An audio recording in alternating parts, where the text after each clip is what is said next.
The F-14 Tomcat. You may know this one from the universally loved, critically acclaimed cultural touchstone, The Final Countdown. If video games are more your thing, perhaps you may know this plane from the hit platinum seller, F-14 Tomcat for the Game Boy Advance. Regardless, join me as I build Hasegawa's somewhat old but not that old rendition of arguably one of the most iconic planes ever produced. First things first, I started off by rescribing some panel lines. This is the quote-unquote newer tooling and does have recessed panel lines, but they're a bit shallow in some areas, so a few passes with an awl ensured that the take wash is slightly less worse than they would otherwise. The cockpit was a bit of an interesting one. This kit comes with photo etch, with most of the cockpit being flat without it. I've never worked with photo etch before, so after looking at a few forum posts, I took a risk and sprayed the fret with some Rust-Oleum primer. I also sprayed a spare sprue from another kit, but that's enough about loaded rifles hanging on the wall.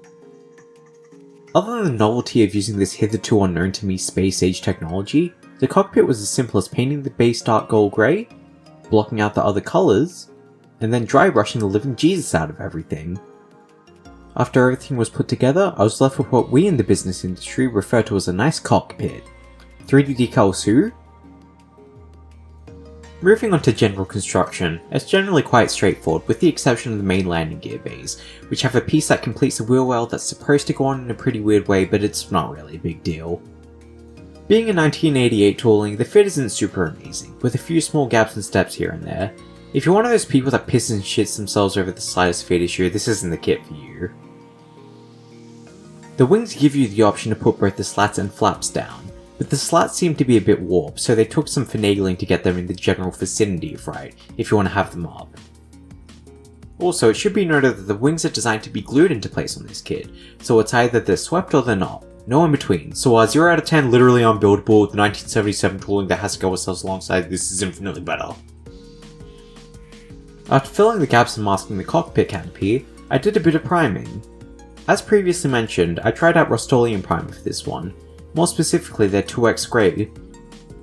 I've heard many mixed things about using hardware store primer for model kits, so I've just never bothered up until now, but to my surprise it actually goes on pretty well provided that you do it right.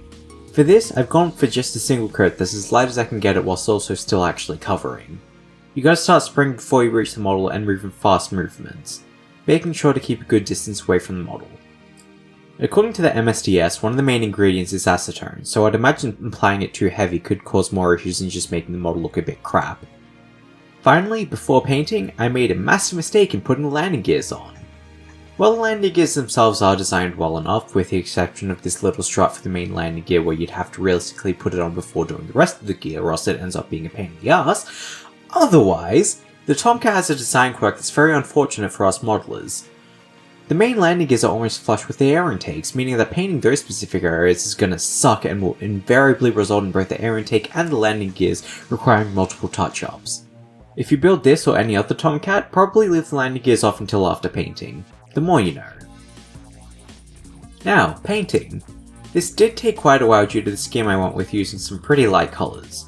All 4 marking options included in the kit are overall light gold grey, so fortunately you don't have to do any tedious masking or, god forbid, painting white, which is always a plus. I used Vallejo Deck Tan, which claims to be a match for aforementioned colour. It looks a bit too creamy and beige, but as with every colour you can always blame it on weathering and lighting conditions and scale effect and just about everything other than your paint selection. This paint job is unfortunately quite rough in some areas, particularly the nose section. Mainly due to me handling the model too much before the primer had fully bonded to the plastic. 5 to 7 days means 5 to 7 days? What a country! I tried to fix what I could beforehand, but yeah, competition worthy it is not. After a bit of gloss varnish, I could then move on to the decals. They're what you'd expect of Hasegawa, so a bit thick but at the very least well printed. While there are around 54 no-step decals, it's overall a pretty reasonable amount of decals for a model of this size, so it doesn't go on for too long if decals aren't your thing. As previously mentioned, this kit gives you 4 decal schemes, with the common theme being that they've all operated from the Atlantic Ocean. The one I went with is Bureau number 160406, a VF-84 Jolly Rogers plane that would have been cruising around the North Atlantic on the USS Nimitz for most of the 1986 timeframe mentioned by the instructions. They do tell you to use radome tan, which I haven't seen many, if any, photos to corroborate the accuracy of, but the only way I'd be able to find out is travelling back in time to 1986, moving to America, joining the Navy, and being deployed on the Nimitz. While that is just an average Tuesday for me, I won't tell you if it's accurate or not so as to maintain my mystique. Another scheme included depicts 160902, another VF-84 plane, but when they were deployed on the Theodore Roosevelt circa 1988 according to the instructions. Most of that year had them around the Caribbean Sea, the lucky bastards. Unlike the other VF-84 option, this one is in a somewhat boring low-vis style. There's 161858, a VF-31 Tomcat plane if you're into silent era cartoons, during the time on the USS Forrestal. From what I can tell, the Tomcats went just about everywhere in the 80s, the Atlantic, the Mediterranean, and even the Indian Ocean. And lastly, 161283, a VF-102 Diamondbacks plane, which was most notable for carking it in the middle of the Indian Ocean after sliding off the USS America back in 1984, so I don't really know what it's doing in an Atlantic Fleet Squadron kit. While it is a bit weird that Hasegawa would double dip with VF-84, it's a pretty decent spread of markings options, and I doubt aftermarket decals would be too hard to find if you want something else.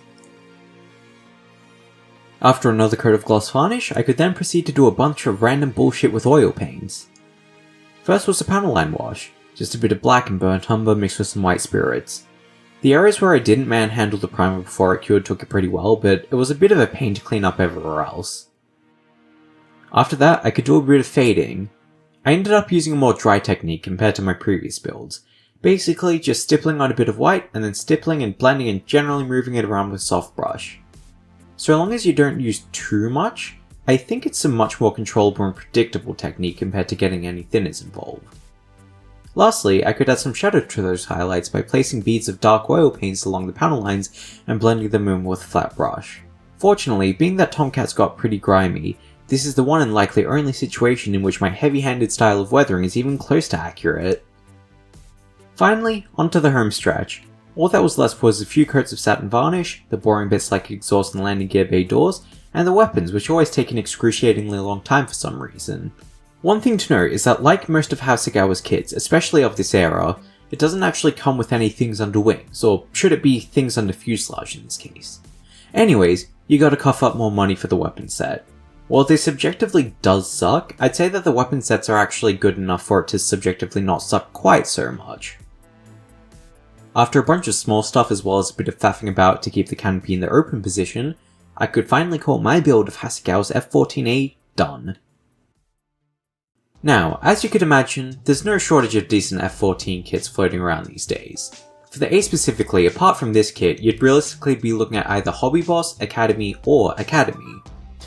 The Academy one is quite recent, dating back to 2019. However, this is not to be confused with the Academy one, which dates back to around the same time as this Hasegawa one. But be careful not to confuse this Hasegawa one with the Hasegawa one, which dates back from 1977. Anyways, even though it costs around $65, Academy's 29 tooling is supposed to be a masterpiece. And despite having its issues, $30 for Hobby Boss's offering seems to be kind of reasonable, I guess. To contrast, this one tends to retail for about $30 when you can find it locally, but you'd be hard pressed to find anyone here that consistently keeps the weapon sets in stock, so unless you want to pay more than the kit's worth in aftermarket missiles, it unironically ends up being easier to just import it from Japan. I was lucky enough to buy this when shipping wasn't so crazy, but currently, all up, you'd be looking at spending pretty close to $60 for the privilege of a complete experience. This does sort of beg the question, in what situation would Hasegawa's Tomcat be worth it? The way I see it, unless you can either find this kit and its accoutrements locally for a good price, used for example, or you're already buying stuff from Japan so you're already going broke and, what's a few extra bucks in that situation, I can't really see a reason why you'd pick this one up over aforementioned other options. But then again, I'm the sucker who bought it, so I'm probably not the one to ask for consumer advice here.